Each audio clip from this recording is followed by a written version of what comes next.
Good afternoon, ladies and gentlemen. Shalom. I'm David Mensa, Israeli government spokesman. Today's briefing to the international media. Questions in the chat, please, and we'll get to each one after a very quick update from me. It's Wednesday, the 11th of September, day 341 of the October 7th war. On this September the 11th, Israel honors the courage of the United States in facing evil, proving that freedom's spirit is unbreakable. In turn, the October 7th attacks on Israel strengthen our resolve to fight terror, defend our homeland, and stand united for the values that free nations share.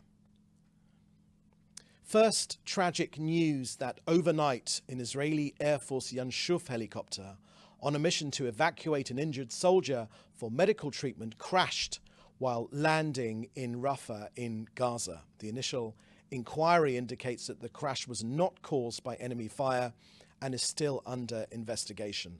2 IDF soldiers were killed in the crash, with the devastating news shared with their families. 7 of our soldiers were injured and evacuated to hospital. An Israeli Air Force investigative committee is examining the circumstances of the crash. Chief Master Sergeant in the reserves Daniel Alush was aged 37 from Tel Aviv. He served in the Special Tactics Rescue Unit 669 and fell in the rescue in southern Gaza. And Chief Master Sergeant in the reserves Tom Ish Shalom was aged 38 and from Nes Harim. He too served in the Special Tactics Rescue Unit 669 and fell in the rescue in southern Gaza. There are clearly no words of mine that can assuage the pain of these families, of their parents. We embrace them and those dear families who have lost precious heroes, sons and daughters in this war for our existence. This war has exacted a heavy toll on all of us, but none more so than the families of our soldiers and especially our fallen soldiers.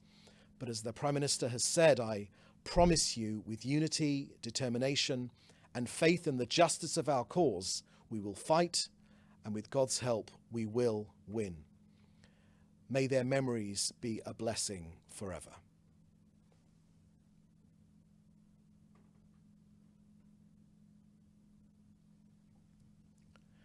Next, the IDF last night released detailed pictures and video of tunnels where our hostages were murdered.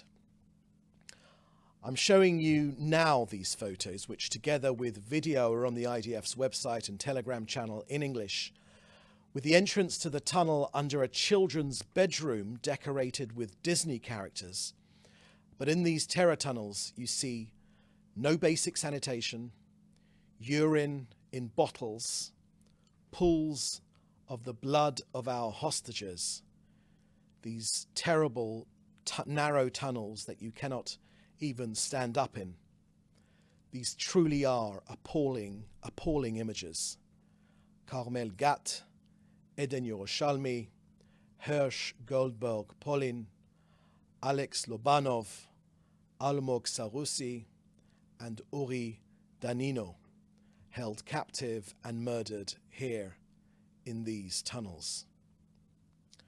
All the evidence has been taken for investigation to track down the terrorists that murdered our people. The government and the IDF are determined to chase down Hamas and their commanders wherever they may be. These photos evidence the evil of Hamas and the cruelty with which it treats our hostages.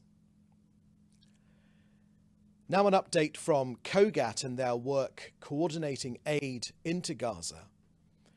You know, as Israelis, we're often asked to define the word chutzpah.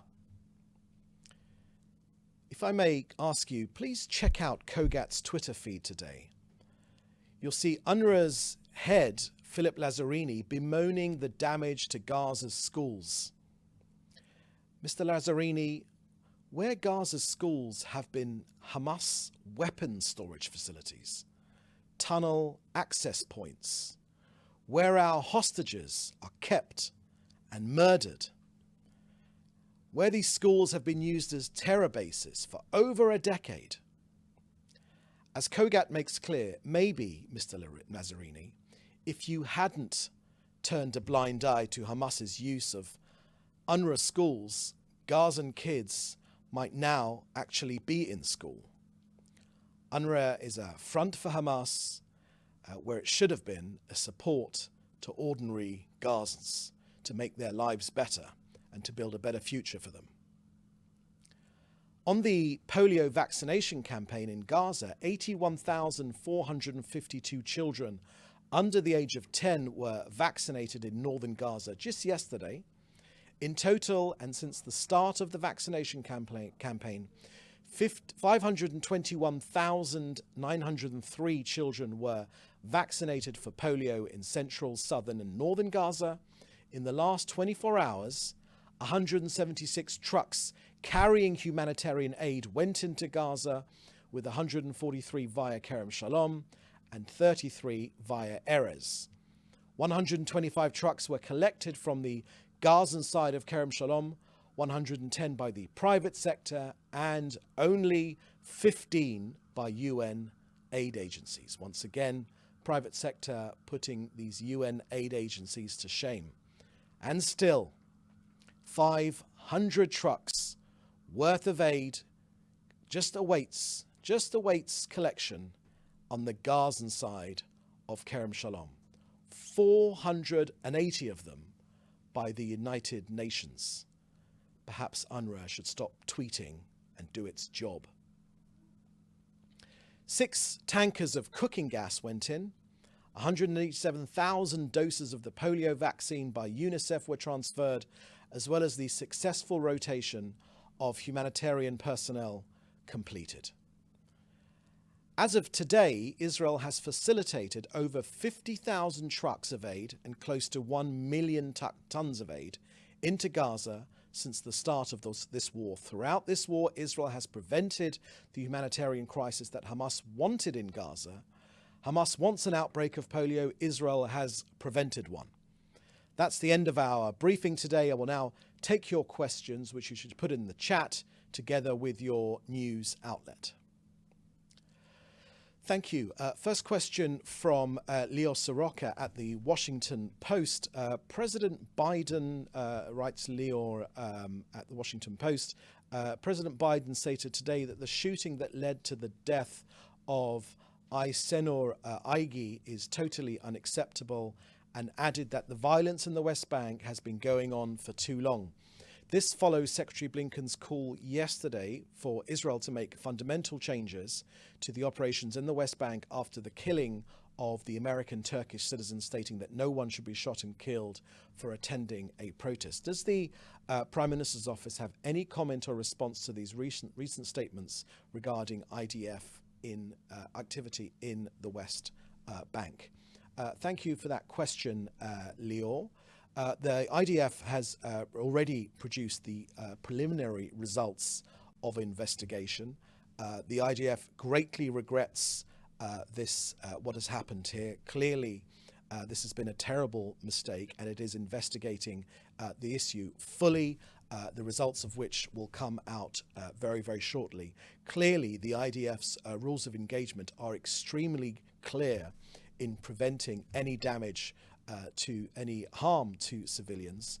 We're after the terrorists and not the civilians. The IDF has made clear that it regrets what has happened to this lady, to this woman, and sent condolences to her family, and is currently investigating, and the results of that investigation will be produced very shortly. Thank you. Next question here is from David Clement from the News Forum. Canada's foreign minister has suspended 30 arms permits to prevent Canadian companies from exporting to Israel. Does the PMO have comment on that development? Thank you for that question, David. We haven't got any. I haven't seen any comment from our office on that development. Yet. As soon as something does come out, we will share that with you. Next question from Joel Pollack. At Breitbart News, President Biden says he's outraged by the death of the Turkish-American activist. What is his reaction to the outrage? And was she in fact a peace activist as claimed by media reports? Thank you for that question, Joel. I gave an answer to that to Leo Soroka of the Washington Post. It's essentially the same question, and we've given our answer. Next question here is from David Isaac at JNS. Hamas has made $500 million of humanitarian aid, according to Israeli reports. Is Israel planning to take over distribution of Gazan aid? Can you give us some data of the government's future plans here to prevent this from helping Hamas? Thank you for that question, David. In the Prime Minister's press conference last week, he dealt with this question quite comprehensively. He said that too much of this aid, which is meant for Gazans, has been commandeered, has been hijacked as well by Hamas. He spoke very, very clearly about that. And so I suggest you go to his comments, the Prime Minister's comments at the press conference in English, but in Hebrew as well, that he gave last week, the hour-long press conference, where he dealt with this particular question and gave some of the answers you are looking for. Next question from Joel Pollock. Biden said Israel accepted responsibility for the activist's death. Did Israel actually accept responsibility, or that it happened inadvertently during clashes with Palestinian rioters? Thank you very much for that question, Joel. I would advise you to take a look at the IDF Telegram feed, where the full IDF statement has been given there, and the regret has been shown for the death of this woman, and as well as the ongoing investigation. The preliminary results of this investigation have been shared with you, and the results are on the IDF Telegram feed, where you can find the precise wording you're looking for.